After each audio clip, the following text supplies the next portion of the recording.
Welcome back to Rabid Noise on Rabid Radio. Joining me on the program now is Protest the Hero shredder Tim Millar. How are you going tonight, man? Very good. How you going? Yeah, awesome, dude. Just kicking back, playing some metal, and looking forward to you guys coming down here. So next week, you're going to be here, and it's in support of your new album, Volition. And we last saw you at Soundwave a couple of years ago. So how's things been since then? Good. That was a great tour, and I've been itching to come back to Australia since then, so I'm glad it finally happened. But yeah, all is well. I guess we put out a record since then, and we've just been pretty much touring to support it, and it's been going great. Awesome, man. Well, everyone's looking forward to you coming back. So, I have a lot of friends who are musos that love your songwriting and love your band as well. And I was talking to a good friend of mine, Dan, the other day, who wanted to know, how much of an impact has, say, classical music played with your own songwriting? For me, it's kind of just like, I guess, in my blood, where I listen to it a little bit now, but when I was growing up, it was always played like in my house, and as well I started taking like piano lessons as a kid. So kind of that was my first exposure to music. So I feel like maybe my ear when I'm writing or whatever tends to go a little more classical. And then I guess listening to some like metal as a teenager and stuff like that, the really shreddy stuff or the cheese ball stuff, a lot of it has a lot of neoclassical roots and stuff like that. So it's kind of, definitely crossed the paths for me a lot, and I think it just kind of unconsciously factors into a lot of the stuff that I like to write. Well, you can definitely hear it in there. I mean, it's quite technical stuff. Your riffs and song structures can be quite complex. Do you find yourself trying to challenge yourself constantly with your writing, and do you ever find yourself being hit with like writer's block very often because, you put so much into the songs?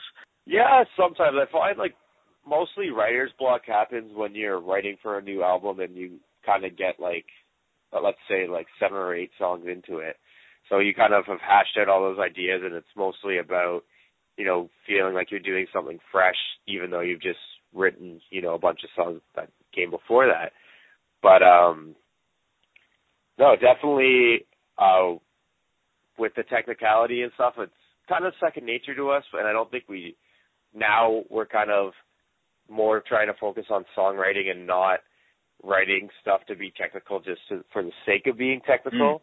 But there's also, in some songs, we kind of are just like, this is the part that we're going to mess with and kind of make that, the technical focus, and then try to, not go over the top for the rest of the song kind of thing. But so sometimes there is, I guess, an intention to be technical or make a cool part, and then other times it's just like, let's keep this a little more straightforward and think of the goodness of the song, and not just do it just for the sake of doing it and feeling, just to make it different kind of thing.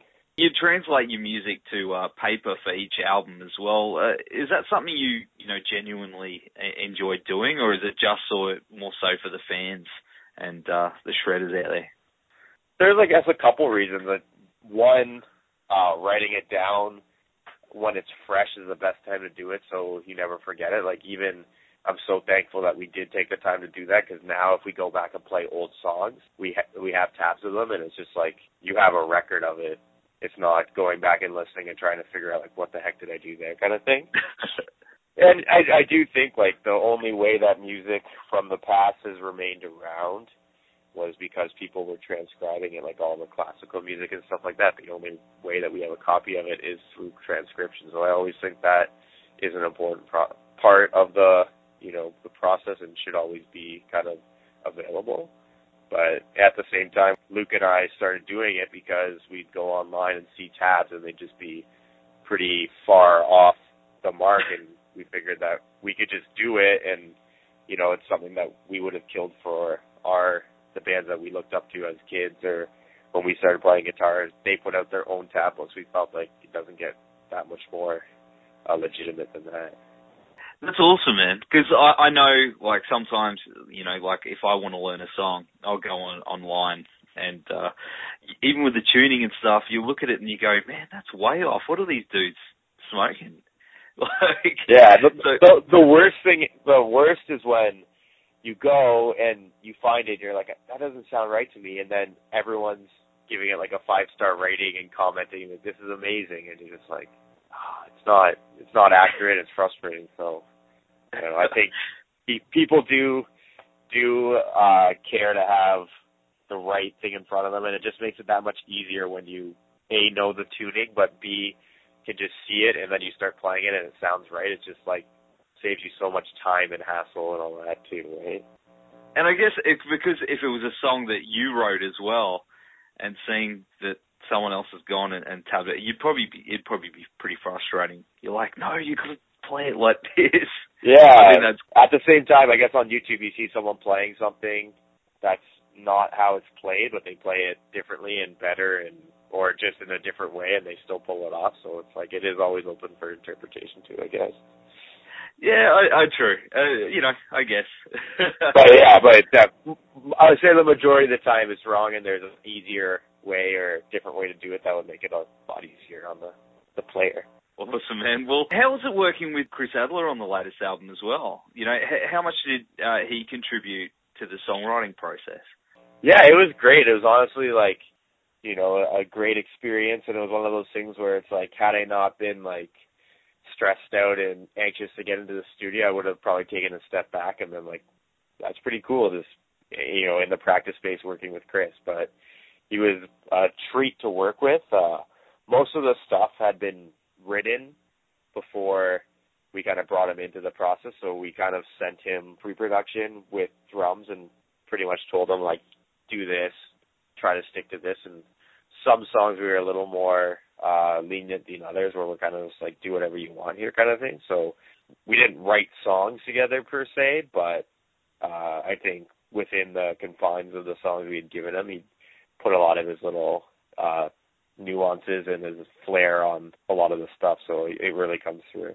This year has been a killer year for albums so far. So, I've been asking a few different musos of late. What have you been cranking on the two of us of late? The most recent discovery, and I don't know, I guess it probably came out this year, was this band called Snarky Puppy, and they're kind of like a fusion jazz band.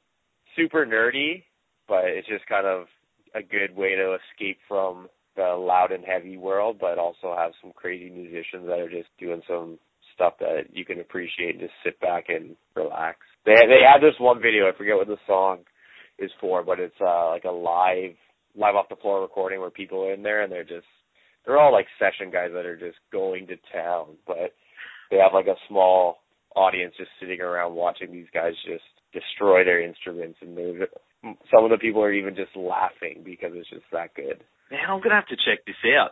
So I'm always, on the lookout for new bands and stuff that you don't necessarily hear about in the mainstream media. So I'll definitely check those guys out. That sounds awesome, man.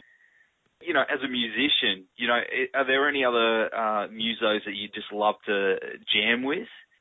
Yeah, most of them would probably just shred me under the table, so it's always would be a little nerve-wracking, but Paul Gilbert's one of my favorite guitar players, and I just feel like instead of shredding or jamming with him, it's feel like teach me everything you know kind of thing, but he's just a very unique player and pretty much has every technique that I can think of refined, so he's just very versatile and writes great music, and yeah, it'd be great to be able to sit in a room and play some tunes with him. Have you met him before? No. I've only actually seen him once in concert too, but no, we've never crossed paths. I don't know, like he tours on his own or with, I saw him with the G3, which is like Guitar Wank Fest, but we never crossed paths, and I don't know where we would, but definitely someone I'd love to meet and, get to see perform more. Well, man, I hope so. I hope, that one day, you get to, sit down and have a jam with him.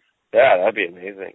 I wouldn't pass up the opportunity if it was presented to me. Let's put that out into the universe, dude. Hopefully. All right, it's out there in the ether. That's it. It'll happen. Awesome, man. Well, we're going to go to the track Tilting Against Windmills from your latest album. Now, thanks so much for hanging with us tonight, Tim, and we'll see you at the Hi-Fi in Brisbane on Thursday, September 4. Looking forward to it. We've actually played there before, so it's a familiar place, but it's going to be an awesome show.